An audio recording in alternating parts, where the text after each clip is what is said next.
បាទនេះសកម្មភាពយើងត្រៃឆត់ស្ទូចត្រៃទីអូពីរបងប្អូនមកពីរនេះអូម្ដងពីរបណ្ដោយចំណេញពេលប្រាស៊ីបាទណាក្រប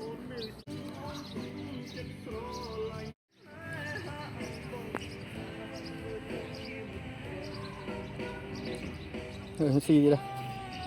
អូដាក់វត្តដាក់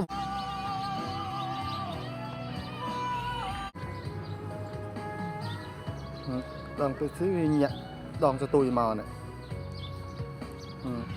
បែកគ្នាអូនមិនព្រមបែកហើយទៅវិញមិនវាស៊ីពេកដល់ងាប់សួរពួកនឹងឆក់អូមកនេះវ៉ាប់ស្លាប់មកនេះដាក់វត្តបងប្អូននេះ